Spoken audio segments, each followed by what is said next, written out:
Vivez les grands moments d'analyse, décryptage de l'actualité brûlante de l'heure, dans le monde et partout au Congo. C'est sur la chaîne BBC Mpoï TV. Toutes les vérités sur fond d'analyse, décryptage, sans langue de bois. Sur BBC Mpoï TV, on passe au peigne fin, l'actualité brûlante de l'heure. Nous sommes fiers d'être Congolais, nous sommes fiers d'être Africains. Construisons ensemble une bonne société pour nous et pour nos enfants. Tous à la fière, Yakozala Congolais. Tous à la fière, Yakozala Africain. Tous à la na Bomoko, Poto Tonga Mboka, Pona Biso, na Banda na Biso. Bangini Teresa, to bangini baba kuko baroye la yo. Baba kuko obeta batu. Baba kuko obeta batu. Baba obeta batu. Ah, obanza moi. Na bangi Teresa. Na bangi Teresa. Ah bon? Na bangi baba kuko, na bangi Teresa. Oh. Na respect, na respect, na boy. Amwe intimité dans la cassinette ya na bangi baba kuko abeta mutute. Na bangi de Teresa. C'est na le dire au clair, na bangi de koloba na Teresa mabe, na boy. Bon. C'est quoi point? Na limite? On a le bana bébé point. Ah, mais tu me soucies ya mabe ya. Ah, ndeko na ngana, c'est la relation. Ah bon? Ah bon? Dans le no série maman top lui comme maboyé. Na le baté. Pour attaquer. Na le baté. Azaso na bungeli a mankanga na téléphonage. OK. Atinde na ba audio. Agangeli na répondre arrêté ite ôté. Na répondre arrêté. OK. On se comprendre. Na roye la Thérèse té, na yele point. Non. Et ça que na gina souci na mutema, ya mo na bimisi. C'est tout. Moni on doit faire un respect ba ya. On a bimisi donc na eza na non atayo moko. Atayo moko na ye pana bali pela ndiko finga Teresa atayo moko mwana nini wana ekelombe kaka jamais donc baleki nyayo na génération yo wana ndio ya sala monter c'est que la CPL OK on a obligé té ah tout à l'heure c'est dit pour moi na obligé té na ya na otala yo Teresa na ko ma bête c'est ma grande sœur c'est ma sœur. Donc les attaques qui sont muto bungi mukie oye ko loba n'importe na ko finga ye non la ko sala monter erreur les humain tout ça la erreur ils comprendre c'est ça peut-être ya zo kero na le babongo yesko azon la réalité moko boye mususu aye ko loba mais la koki ko ya na TV te na bando ko manquer respect na bando ba n'importe quoi non ça monter dans le métier sur la bingi yo boso est-ce que d'ailleurs solo là quoi ni te ça va très bien. Ça va comme n'était. D'abord solo. Na to benga ni pété. Na ta ni comme n'était. Na ni ko za ba concentration na ngai. Na film na ngai makamara mususu. Vous comprendre? Chaîne sika banda ngona bonzana. To jouer kitoko bien là. D'ailleurs vous na ko makana lien ya tournage escala za mama na ko na ko yambe na PC bis. Mais oui tu as prompté. Boso ya boy. Soinité. Aboya té. Aboya pété. To soigner pété. Batunde badi ngaba comme sango grave mais biso ba comme ça en gravité yo boza ba badi ngaba bote la matière ba comme sango grave mais ngane to comme ça en gravité c'est un ngam mususu mais yo ngo pesa moto makase jamais. Bonjour la grande famille de Maman BBC, bonjour Nabino, bonsoir. J'espère que nous vous allez bien. Bolandi estrewana na uti kochi labino.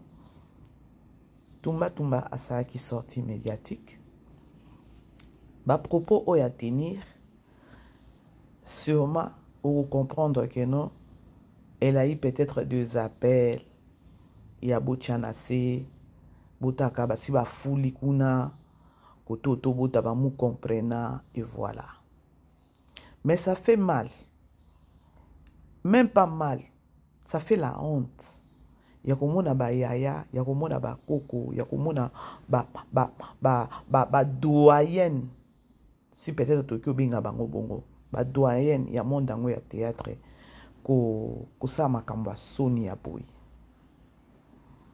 C'est par là vous allez vite comprendre que non ya koloba que non. Est-ce que likambo nyonso il faut ko ya nango toujours kaka sur les réseaux sociaux. Lorsque vous êtes sur les réseaux sociaux, boye komona ba retomber ya sorti na bino médiatique esali ke non ozonga lisusu kaka na réseaux sociaux mpona koya kobalusa likambo oyo bimelaki e oyo esalaki ke non bato bacomprendre yango na ndenge moko boye oyo eza yango te. Maintenant, à quoi bon, tant qu'éducatrice ou encore éducateur ya masse, bolimbisanga voix, bandeko bolimbisanga voix. Je sais pas pourquoi eza boye na éviter ceux qui n'ont lobi nazaki na prière na éviter. Bolimbisa. Et déjà au départ boye ba déjà maman bébé ça a déjà na voix na e. Voilà. Mais na yoki ndesiko ezo bima vraiment makasi mingi.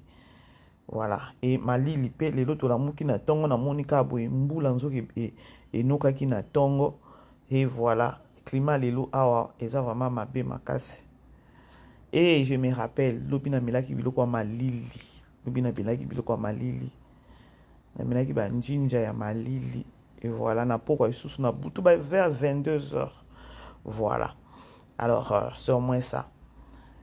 Tokyo lekisango boyete ya koloba keno tumba abimi ayeko sala pe ou encore ayeko lobakeno akoki kofinga télé cité akoki kosala boyete télé si c'est sa sœur télé si c'est aza famille aza ndeko na ye. Mais non botika kwambrier bato sur les réseaux sociaux ko asime ba comportement na bino ya mabe bo asime bo moto na bino eza so pe ndenge nini bo asime yango. Il faut boyeba que non, lorsque bosaka ba sortie médiatique, tant bobimaka boya koloba di n'importe quoi. Boyeba que non, attaque non sur 100% bato ba Holanda bino, ata 30% ya bato baza bato ba réfléchissaka ba raisonnaka. Toza biso nyonso ndenge moko te po bomona bato lokwa bazoba. Et filme o to mona ngo kala. Ba makambo to mona ngo kala. Ezambala liboso te tumba abima aye atumbi et après quelque temps azongi lisusu pona kwa ko bongisa tozaka ka famille bomona ka batu ndenge nini boyo kila yango pesoni te to kepa itozonga po babiloko nyonso ezala te. C'est mieux peut-être de se taire. La grande famille d'Ibota, ba shalom na bino, ba poishu, ba bonjour lisusu et ba bon week-end na bino nyonso lelo toza samedi. Film na biso to ki kota la kosi sa film na biso ya bon vouloir m'a confier et hier ezaki making of lokuta mabe na bima ki making of natala ki penza te natala ki juste ka soki 5 minutes et nakata ki kozonga nanga na zonga ki retard fatigué cassé. Alors na bino le quoi matière on a no ekoti na betango après making of na osa elango pe commentaire te quoi. Voilà. Et les loto au monde a déjà ba otie la biso sur Bellevue télévision. Bah, la biso teaser et puis une présentation un film autre au bandango déjà lobby. Voilà. Et pour votre information bandoka ndenge na sala na lobby na informa ki bandiko mususu keno papa Serge Azus aza na Dubaï na basala ki voyage wana basala ki route ensemble na Marina là-bas basala ki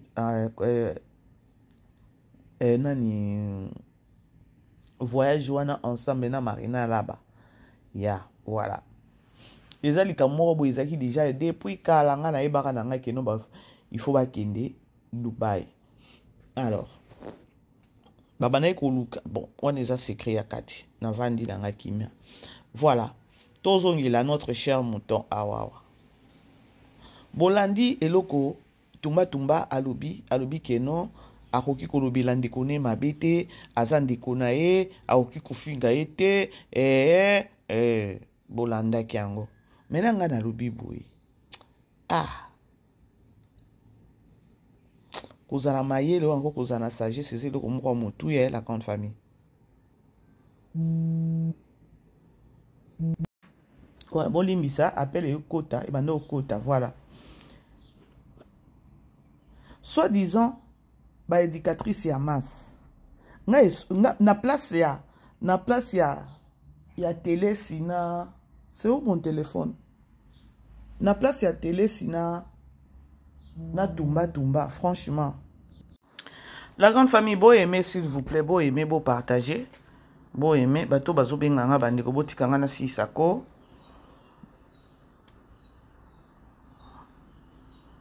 aimer partager bo aimer bo partager soi-disant que azan de konayo ne ba raté ezala facile akoloba ke non aza ndeko nanga aza leki nanga aza boye et si longtemps que non oso bimi olobi akoloba lorsque yé olobi ke non Sele Masamba abala eta zaka likangu na ye ou bêtiser déjà mutu après tu viens dire aux gens que non ande konanga trobe banate je sais pas bosala ngo ndeni bosala ngo ndeni ou bien bomona ka batu banani po boya kusakana na batu na niveau o yo oye ko éclaircir batu oye ko éclaircir mon kilike non pardon bati Nabangi Teresia. Ah bon? Nabangi Baba Coupe. Nabangi Teresia. Oh. La respect. Est-ce que vous êtes sûr que non abangi télé si? Moi je suis pas sûr que non abangi télé si. Ou comprendre que non bazu ba coup de fil. Ya que non boké na ngoma be. Parce que ce que vous avez que non zaki mutu moko déjà au banga ka télé si. Olingata ope sa précision o ope sa kité. Ya ndeko non o ya utaki kokufa. Pona mobali ya soi-disant producteur nani Sele Masamba. Ozayi mutu moko ope sa ba précision wana te. O peut-être ata neti nga maman bébé si na yebaki na ngati. À part ngai ne nga na yebaki te. Siko batu combien o ba o informer bango ke non télé si abima na nani na Sele Masamba. Ce qui a fini que mutu aliboma biloba loba, c'est parce que au tapé bord moko boyo ya vie privée na ye et puis si kanda abengo mutu aliboma biloba loba. Kotan oso bimisi muninga no bongo. Et par après oya koloba ke non azande konangai. Non, bongo te. Non. La respect, la boy. Amona intimité dans le cassinet na bangi Baba Coupe beta mutute. Na bangi de Teresia. C'est malgré Eza siko ko banga Teresia te. Omoni bandeko dans la vie, il faut que ça souple en esprit. Ye ezaki mutu moko boya ko bima pona ko senga nde télé si pardon. So comprendre bien. Azo senga pardon indirectement mais qui moi eloko wana moi lolendo moi orgueil wana ya koloba ke non na bangi ba leza bakwitite na bangi nde télé si automatiquement ça ko senga pardon po yé to ebi ninga fonctionnaka. Parce que souci na nga eza problème na nga eza à quoi bon ya tango bima ko ya ko finga c'est pareil tango ya ko finga tabela boye bo fingi ye to ebi déjà que non avec bela boya ka ndeko diembela ata tango télé sa bimaka to ebi très bien que non télé si ko bima ya ka wana ko finga belle vie ezaka que non a diembela kana e belle vie mais siko eloko eza mabe eza que non tango zo diembela est-ce que ebi sort na yo oyebi sort na yo oza ko diembela muninga ndeko na yo ya musala na ndenge wana est-ce que eza na sens te bomoni bayaya mibale oyo bazaya bayaya moko boye baza na okelo bakeno baza na na ebite bazanga respect comme donc bazanga dignité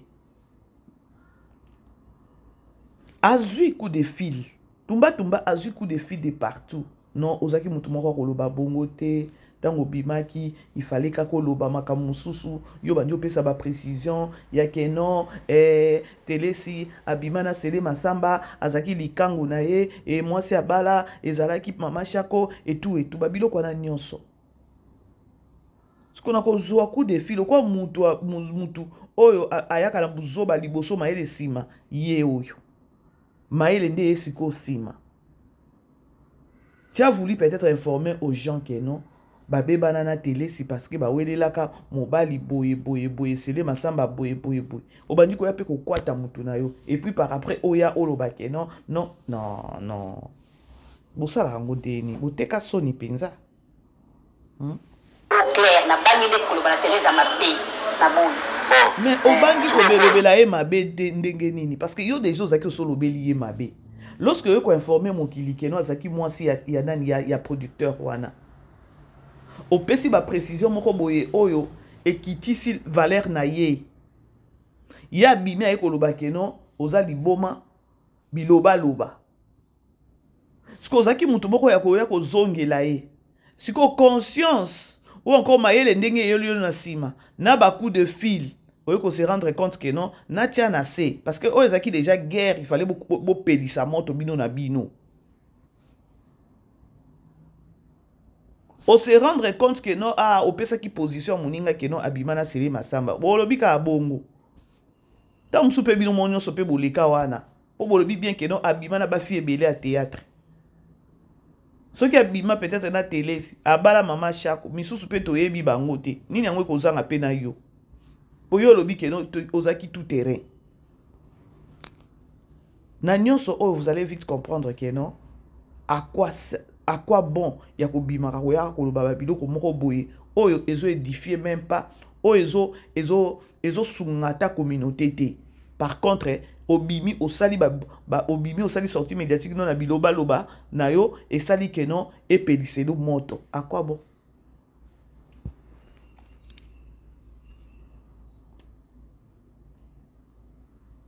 La limite on a le ballon de points. Le bâtiment sous Avant de donc le sécurité maman top comme ande côté bande ko bomoni ne singa mama BBC o kyo benga ngande côté lorsque zo tonganga o kyo benga ngande côté lorsque zo ba mabinanga o kyo biloba te ke no wana mutu nanga kati lorsque zo ba mabinanga na mutu no akati te na ande kono te parce que ndeko no ba protégeaka ndeko no ba protégeaka yo il fallait kako bima oya ko répondre yene ba fingyo liboma ba fingyo biloba loba na lo bate afaso na bongeli amankanga na téléphonage atule ba audio agangeli ngana siko yo mutu mobimba na age na yo oyebi poza na bakoko oyebi ke no obungela ka bandeko na yo abasi oyebi yango donc conscience no yeba ka déjà ke no ana obungela mena nazo yeba te bo vivre ndeni bino bato donc mutu mobimba zolo ba ke no agangela kanga soki na bungeliye donc oyeba ka conscience no ezala ka déjà na kati ya koyeba ke no na obungela mutu oyo tika ka ba bengo mutu aliboma franchement la répondre te ite côté yo conscience na yo se yebi ke no na bungeli mutu oyo abimi pona kwa ko telemela eloko na bungela ki na répondre raté o répondre était parce que yebi déjà bungela ki siko e fan de ligne ni wana OK ouais on se comprend na la Thérèse te na le point non exact okoyela yete mais aussi oyela ki oboyi koya kozongela ye parce que biloko bimisaki yo conscience na ezongisi susu na bomoto na sasa ki bomoto ya koloba keno osalaki yango mabe celle-là c'est ta sœur parce que na mona ki bato ebele na ba life ya Gabi bino bato bolata ba polo ndenge moko bovandi ba polo yango oyo ba photo oyo bovandi bokangi ba photo bozo seka etu ya kobungela moninga no bongo botala air conscience a mutu ezozonga botala conscience air a conscience a mutu ezozonga maintenant nga na omituna ba $50 oyo bapesa bino bovanda na kati bovanda na ba plateau pona kwa ko manquer bato boyokela ngo boyoka mutema pasi te lorsque ozuka mbongo ya koloba keno mbongo nazwa kovanda po na finga mutu tel mbongo nazozwa po na lobela mutu mabe ya lokuta pe na lobi na cadre que notre monde a télé ni kolo $50 de moni wana yen $50 a vendre na plateau na yote yango tango toyaka ko se complain toyaka ko complain awa ya koloba keno yango télé si yo bimaka kaka bozanga eloko ko sala ya c'est parce que ba pesa ki mbongo ba ebi keno donc imaginez ba chroniqueur déjà basi ba ebi keno yeso ko libérer là akobima na ye akopata opeseka biloko ya akoluba comme ça to poto talama na fongola bino la grande famille to yaka tozoba yango télé sika akobima kana ba plateau et tout ya ba ebi déjà faiblesse na ye ba ebi keno ye c'est avec $50 avant di na plateau na yo siko yebisanga yo mama mobimba ba opeso $50 po vanda olobela bandeko no mabe ofinga batu moko boye pour avantage na bango bango bayambi yo bapeso $50 na chaîne na bango émission ne kotalema po yo yekoloba ba bêtise oyekoloba lokuta bango bakotalama yo juste $50 o bapesi yo peut-être osomba peut-être soki carton ya soso e soko osomba nini yango ya olie peut-être osomba ngo biloko ya kolia peut-être ça la 2 jours 3 jours esili mais otika na ranking na bato bosala ngo ndeni Quand vous comprenez de place, quand vous maman BBC naza ba maman BBC na ina sa no émission. Nini ma BBC ninge za wana to attaquer parce que to si to yebi ke no ba ciblaka cible na bango za la kabila. Bien avec ye to kotalama. Alors pesa biso to peso $50 to kenango boye yo memeka likolo panzat poke et voilà. Pour na $50 na ndimi koteka molimo na ngai. Nde bongo basalaka. Numéro 1 telesi ndi musala na ye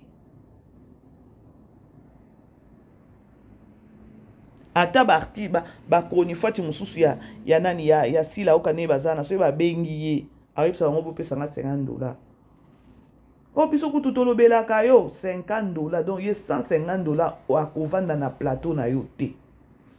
C'est-à-dire que no ba journaliste ne bazana so ba chroniqueur wana ba konifati o bayambaka telesi bayebaka keno biloko nyonso telesi abimsaka na munoko ne peut-être pona ofinga bela ezanango lukuta bango bakina nango ka bongo po batalama. Ça fait mal hein?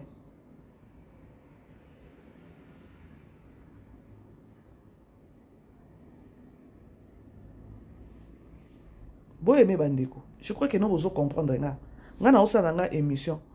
Quand on a talibo na bitala bayaya oyo. Tala bayaya zoba. Bota bayaya penza ya mutu esalaka te. Bango oyo.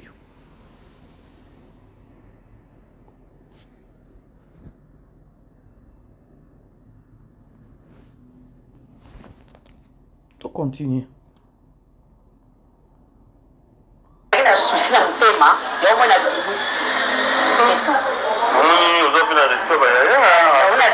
On a déjà non atayo moko na yeba na bali pela diko finga Teresa atayo moko. Yaya, vous savez quoi?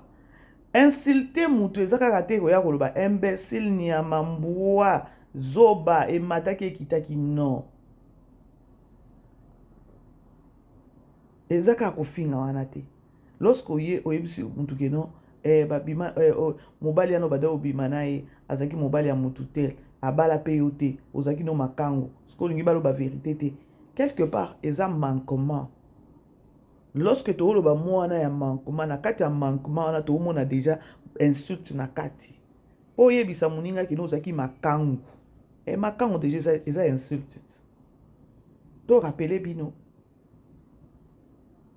to solula la grande famille ya lobi ke no aoki ko finga télé cité mais manquement tango lobi olobeli mutu ke no siko nga na lobi na nga vérité ozaki pe mwasi na été ozaki makango biso nyonso toyebi déjà ndenge to comprendra kombo wana ya makango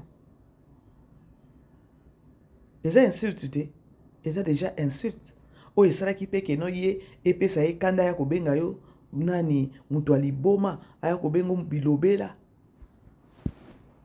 nazo edeka bino po na edeka bato ba comprendre que no bato bazo sarana bato mwana nini wana ekilombe kaka jamais donc bandeki yayo na situation yo wana ndio sala mote sope na sepeli okoki kosala yango te bandeko bomoni respect oyo nzamba asunga babiso ba mususu oyo bandeko vous savez dans la vie bosambelaka mingi nzamba pesa bino sagesse bomoni kotambola na sagesse d'en haut kozala pe na intelligence yaya eza eloko eza richesse eza vraiment richesse. Vous savez pourquoi na lobi bongo ngai nde naza boye komona kala ya gabi oyo tumba bien komona pe mama telesi wana ndenge babimaka ezaka nano un manque ya sagesse.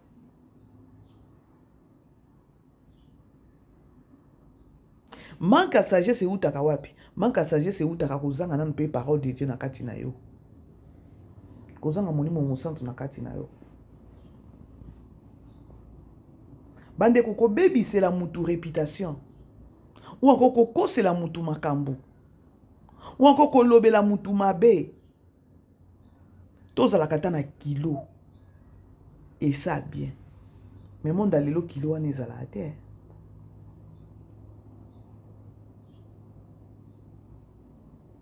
mon dalelo kilo wana ezala te batu o bazalaka na nga soki so manke nga yaya osenga bolimbisi la parole de Dieu nous demande de pardonner je vais te pardonner mais na ozala na yo lisusu ndenge nazala na yo te na osuka no na bonjour bonjour ça va oui ça va tu as une question opposer nga esili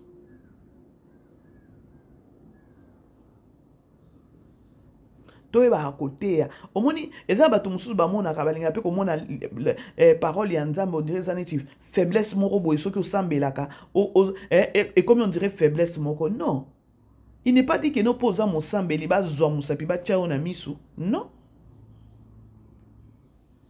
eza na bato mususu boye ka neti bayaga bibo baza bato moko boye ka nde na ye kosala na nga émission na ye maloba na ye nde na o travailler sur maloba na ye nazongisa sansa ki bomoto na kati na ye pareil na télé c'est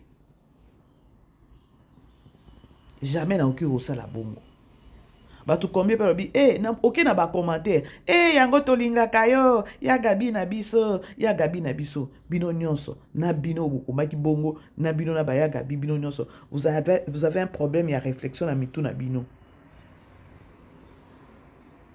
soki nga na commentaire na okoma ya gabi senga kaka mama télé si pardon na bêtise olobaki parce que façon zo kende wana o sala tindika chakal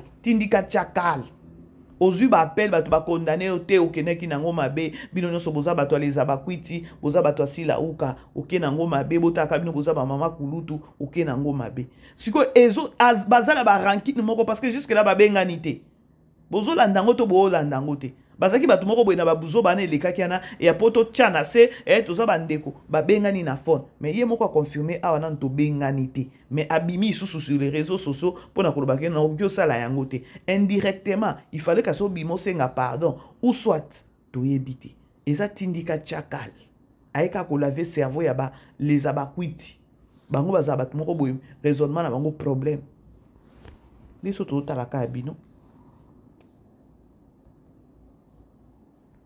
naza obligé te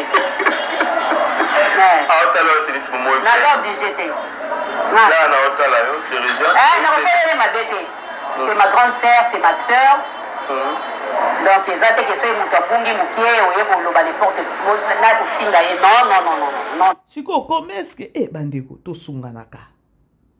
tosunganaka na mabe komeske mutu abungi mokie yo bimi oye koloba ba n'importe quoi parce que yo tango bungaki babiloko bimisa kena na munoko titatande à quoi est-ce que bengi yango ko bunga eza ko bunga te parce que eza babiloko moko boye ko tala ko yoka ndenge ya gabi o ya tumba o ndenge ya lobaki o sentir que non ezaki en moko bo léger zakana katia motema abanda ko luka espace ndenge ya koki ko bimisa ngo ko informer batu que non abima na sele masamba eza ko bunga te yango bomoni ke non na lobi ke momoni émission eza tindika chakal soki omoni muto abungi muke ko bima temba la moko ya ko répondre non tola na kofinga ye non nakosala mote erreur eza humain toujours asala erreur vous comprendre c'est ça peut-être yazwaki yango nde na oloba bongo yesko azwa na réalité moko boye mosusu aye koloba mais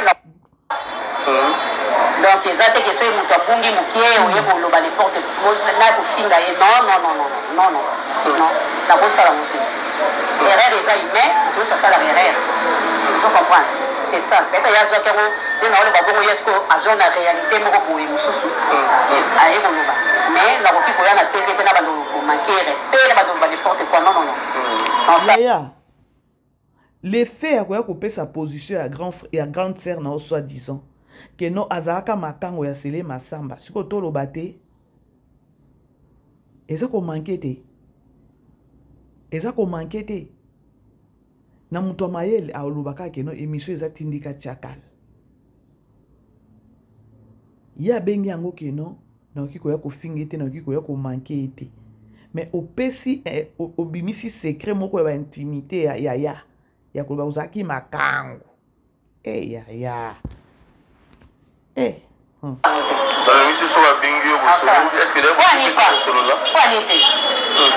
très bien.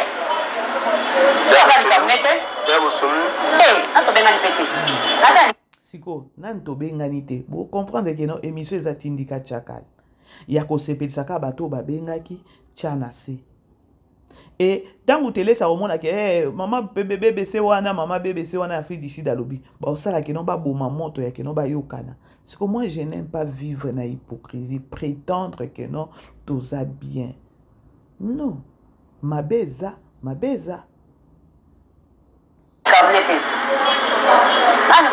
concentration dans le film et dans le je comprends. Chaîne à ce que ma bande a bon je vais y bien là. D'ailleurs, vous avez comme ma canne vient de tourner jusqu'à la zone, ma bonne écoute, vous avez bien été séduit. Mais oui, tu as prompté. Vous soignez, ah ouais, à tête. Ah ouais, à tête. Pour te soigner, pété. Batunde bali na ba commission grave, mais ils sont bêtes comme ça grave. Tout monde quoi commission grave té. Ça prouve que no babiloko bobimisaka na minoko na bino bo raisonnaka nango te. To komisango grave te. Atanga na koyoka mutema pasi mutu moko boye abimi albi garçon na zaka likangwa mama BBC. Ça fait mal. Eza vie privée nanga.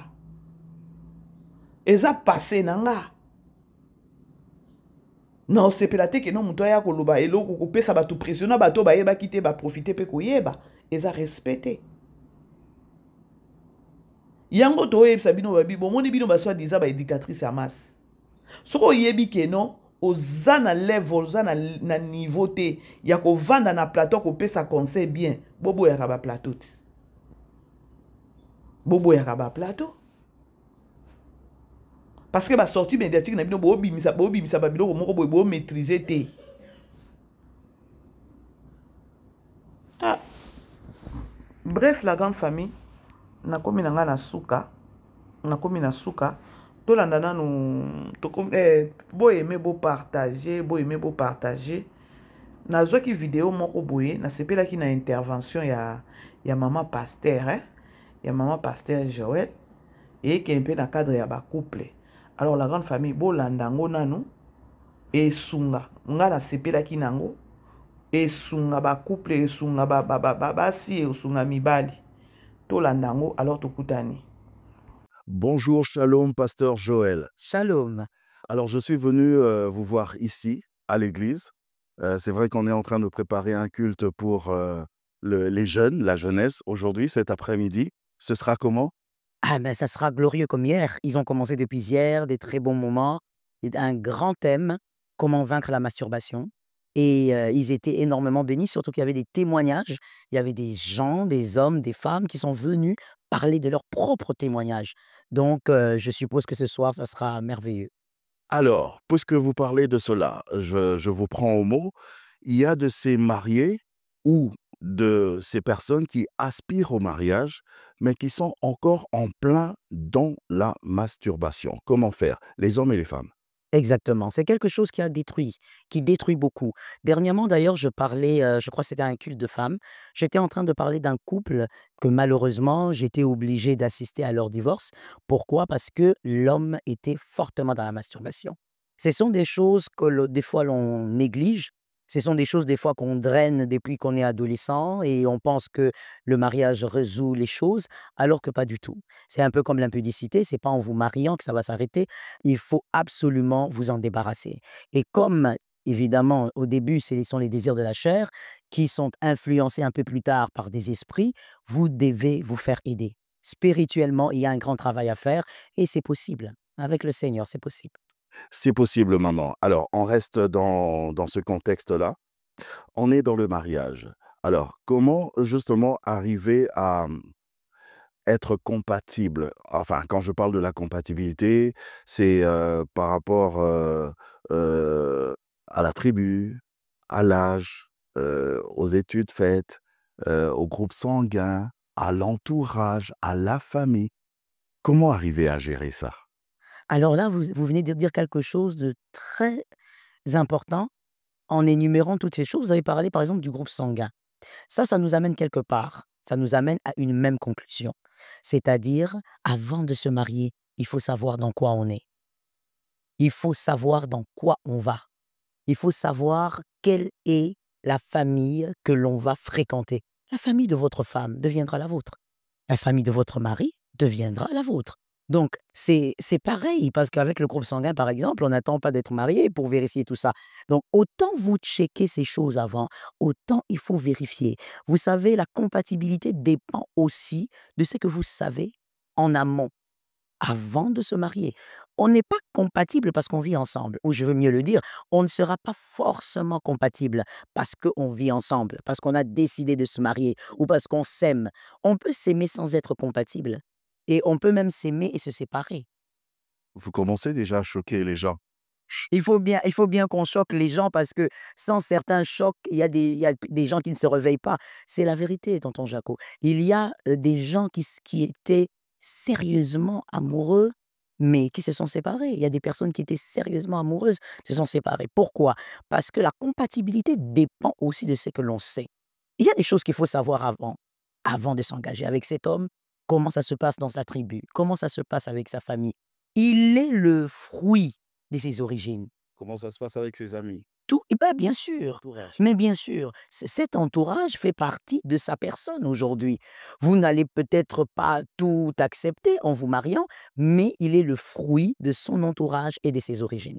Donc moi, avant même de vous dire, quand vous êtes mariés, supportez-vous, avant tout ça, vous devez savoir dans quoi vous vous engagez. Vous devez avoir les éléments essentiels pour être sûr que, au moins à 60%, la compatibilité sera possible. Voilà. Les disputes, maman, les querelles dans une relation amoureuse, dans le couple, euh, comment on peut arriver à gérer cela? Et si c'est gérable? Déjà, il faut savoir que les querelles, c'est pas des mots, hein. Ah bah oui, il faut à un moment donné, il faut qu'on se le dise. C'est-à-dire que, les querelles, c'est pratiquement normal. Tout dépend de ce que, ça crée. Voyez-vous? Parce qu'on se querelle parce qu'on n'a pas la même vision, on n'est pas d'accord par rapport à une chose. C'est pas par rapport à la vision du mariage, mais par rapport à une chose. On n'est pas d'accord, alors on se querelle, mais il faut savoir que on se querelle, mais on s'aime. Virgule, on se querelle, mais on est enfant de Dieu. Autre virgule, on se querelle, mais on est marié. Donc, mature. Si on n'était pas mature, on n'allait pas se marier. Et donc, avec ces trois éléments, on se querelle pour se comprendre. Et quand on n'arrive pas à se comprendre, ben, bas la terre. On met les choses à côté, on est toujours amoureux, on se signale. On est toujours enfant de Dieu, on se signale. Et donc, on met ça à côté et on reverra les choses plus tard. La maturité, c'est aussi de savoir que on peut ne pas se comprendre maintenant, mais ça ne veut pas dire qu'on ne se comprendra pas demain. Yeah. Donc, demain, c'est pas aujourd'hui. Alors, comment on se comprendra demain? Pourquoi gaspiller aujourd'hui? Vous parlez tellement bien de ces choses-là que après les gens se posent quand même cette question. Alors je la pose. Est-ce que le pasteur Joël et le pasteur Timothée, le couple Kabasele, est-ce qu'ils ont déjà eu aussi à se disputer une fois, mais se disputer sérieusement? Alors là, oui. Alors là, oui, mais pas une seule fois d'ailleurs, plusieurs fois, plusieurs fois. Pourquoi? Parce que justement, on est complémentaires, mais il faut dire que cette façon de se compléter crée, certaines divergences. Mon mari est quelqu'un de très ouvert, de très social et c'est quelqu'un aussi qui, malgré q même quand il voit un mal, il pense d'abord au bien.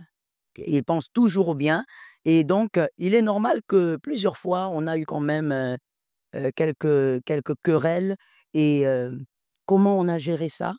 Par exemple, au début, parce que quand je dis au début, ça veut dire les 2 premières années, évidemment, moi j'étais toujours dans mon coin et voilà, je veux faire la tête pendant quelques jours et c'est toujours lui qui revenait vers moi. C'est lui qui revenait vers moi. Ouais. Non, oui, bien sûr, quand on était mariés là. Dans le mariage, 2 premières années. il revenait vers moi, il me demandait pardon et même quand il avait tort. Et j'ai déjà dit ça, que ça fait partie des éléments qui m'ont remise en question. Beaucoup. 2 premières années, je ne peux pas oublier ça.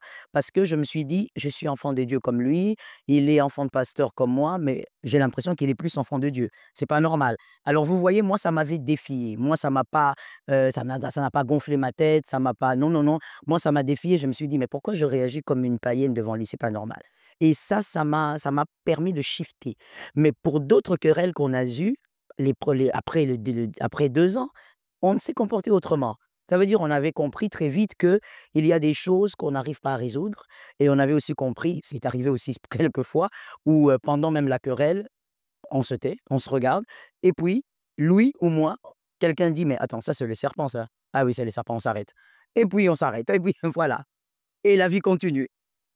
Ah, ça, c'est un exercice vraiment très difficile, mais c'est pour les matures, comme vous venez de dire. Exactement. Il faut être mature et il faut dire, tonton Jaco, que lorsqu'on se marie, au fait, il faut continuer à vivre sa maturation. C'est aussi ça le problème. Bien sûr, il faut continuer. Vous avez aujourd'hui 10 ans de mariage, mais ne soyez pas comme une gamine qui s'est mariée il y a 3 mois. Voilà. Donc, il faut vivre sa maturation parce qu'en vivant ensemble, on découvre l'autre, mais pas seulement l'autre. En réalité, en vivant avec un homme ou une femme, on se découvre. Vraiment, vraiment, on se découvre. Je viens de le dire tout à l'heure. J'ai découvert, moi j'ai grandi dans une famille de plusieurs frères. Vous voyez, j'ai 11 frères, mais c'est en me mariant avec quelqu'un avec qui je me réveillais tout le matin que je me suis rendu compte que, attends, j'ai un problème pour demander pardon. J'ai un problème pour reconnaître mes torts, c'est pas normal. Donc, quelque part, on se découvre aussi en vivant avec quelqu'un. En vivant avec quelqu'un de très différent, en vivant avec quelqu'un, tous les matins, on se réveille, on dort tous les soirs, on se découvre. Il faut donc que la maturation ne s'arrête pas. Alors sinon, vous êtes bien aujourd'hui, mais dans 7, 8 ans, ben, vous ne serez plus ensemble. Alors, permettez-moi de terminer avec cette question, les finances, la gestion des finances dans le couple. J'entends certaines femmes qui disent l'argent de mon mari, c'est pour nous. Et mon argent, c'est pour moi. Et une fois d'ailleurs, vous avez dit, maman, que l'homme ne doit pas regarder dans les finances de madame. Enfin, expliquez-nous tout ça, la gestion des finances dans le couple. Alors, ça, c'est une thématique énorme, difficile à dire dans 2, 3 minutes, mais c'est que je dirais, déjà, il faudrait vraiment pas croire qu'il y a un mot d'emploi. C'est-à-dire que le couple de Jean-Luc va pas gérer les finances comme le couple de Marc, parce que les personnalités sont différentes, il y a beaucoup de choses qui entrent en jeu. Qui est dépensier, qui gère mieux, parce que au fait, même par rapport aux finances, il n'y a pas que l'argent de qui et pour qui. Il y a aussi le fait de savoir qui gère. Et celui qui gère l'argent de la famille ne doit pas être dépensier, par exemple. Ça doit être Qui gère? ben, c'est lui qui est moins dépensier, hein. Ah, mais oui, moi je ne dirais jamais que c'est la femme qui doit gérer forcément. Non, non, non, non, il n'y a pas une écriture qui le dit. C'est pas parce que la femme est laide qu'elle doit gérer les finances. Si elle est dépensière, monsieur, faites le travail, sinon vous n'allez rien bâtir. Maintenant, vous deux, comment vous faites? Parce que maman Joël, elle donne, hein? Papa Timothée, il donne. Comment vous faites? Alors, pour donner déjà, par exemple, par rapport aux données, à la libéralité, surtout quand il s'agit de Dieu, c'est même la bataille là-bas, parce que là-bas, à chaque fois qu'il donne, moi je me dis, je vais donner plus. Donc là-bas, nous, dans notre foyer, s'il y a un sujet pour lequel nous nous battons, c'est souvent donner à Dieu. Quand il vient, il vient d'un voyage, il me dit, tu sais, j'étais dans une église et j'ai donné une offrande ou une semence de je ne sais pas combien. Je dis, quoi? Alors moi, je dois trouver quelqu'un, je dois trouver. Ça veut dire pour nous, on se bat aussi pour ça, mais en ce qui concerne les finances, par exemple, dans notre, dans notre foyer à nous, nous avons une grâce. Notre grâce est que, projet et tout ça. notre grâce est que il n'y a personne qui jette l'argent par la fenêtre. Déjà. Donc, comme il n'y a personne qui jette l'argent par la fenêtre, alors il y a une chose qui est sûre, il y a les finances qui sont focalisées pour la famille. Et pour la famille, c'est clair, tonton Jaco, même si ça ne vous plaît pas, même si c'est choquant, mais c'est le chef qui génère les finances de la famille. Moi, je suis une aide, tonton Jaco, je te rappelle. Donc, je suis appelée à ajouter dans ce qu'il y a. Donc, ce qu'il y a, c'est le chef qui l'amène et nous gérons. Ok. C'est clair. C'est clair. Alors, un petit mot pour tous les amis qui sont dans la salle maintenant. Ils sont en train de nous regarder là, dans cette soirée de gala Mapendo. Un petit mot. Alors, que Dieu vous bénisse abondamment. Très belle initiative. Que le Seigneur l'arrose davantage. Que Dieu bénisse vos couples. Et juste un petit secret qui ne le sera plus, parce que quand il est entendu, il n'est plus un secret. Le mariage n'est pas un jeu. Le mariage est un lieu de sagesse. Le mariage n'est pas un lieu de défi. Il n'y a pas un lion et une gazelle. Le mariage est un lieu d'humilité et un lieu où on veut bâtir pour des grandes destinées qu'on a fait naître sur terre. Soyez bénis, le ciel est favorable. Je pensais que quelqu'un allait applaudir dans la salle. Ah oui, vous faites bien d'applaudir. Applaudissez pour le pasteur Joël Kabasele et pour cette grâce qu'elle a de nous enseigner. Merci, maman. Merci à toi.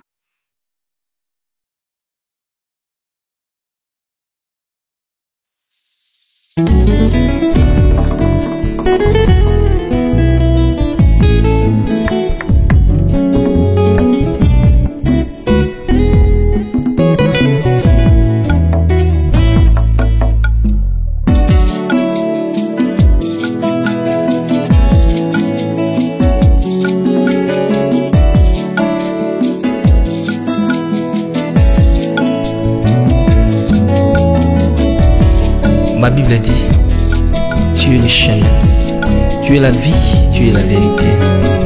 Nani alanda yo abunga nzela azali te. Yango ngai nalobi nakolanda nzela mosusu te. Nakolanda kaka nzela na yo Yesu. Nzela oyo ekosaka te. Alleluya. Nzela mosusu te nakolanda. Bobelisi nzela na yo nani alakisanga nzela ya solo bobele yo. La vie, la vérité, le chemin mosusu te se yo Yesu. Nzela oyo ekosaka te se nzela na yo. Bayebatalelaka yo bayokisa masoni te. Papa ya borphelin bana bitike mosungi ya baveuve. Mobikisi oyo asikola ngai liboso ya banguna nanga. Alongolanga na maboko ya baini banga. C'est avec assurance nakoyemba Yesu azali lisungi na ngai. Lisungi oyo ezangaka te na tango ya pasi. Olobi na ngai natie liboso na yo banzela mibale, kufa mpe bomoi. Kasi olobi na ngai mpona bomoi naye kososola ete yo nde ozali bomoi. Nzela na yo eza nzela oyo ezopesa vie. Nzela na yo eza nzela oyo toza na assurance d'analyse, décryptage de l'actualité brûlante de l'heure dans le monde et partout. C'est sur la chaîne BBC TV. Toutes les vérités sur fond d'analyse, décryptage sans langue de bois. Sur BBC TV, on passe au peigne fin, l'actualité brûlante de l'heure. Nous sommes fiers d'être congolais, nous sommes fiers d'être africains. Construisons ensemble une bonne société et nous enfants. Tous à la fière, tous à la congolais, tous à la fière, tous à l'africain, tous à la Nambomoko, tous Tonga Mboka, pour la maison, la banane à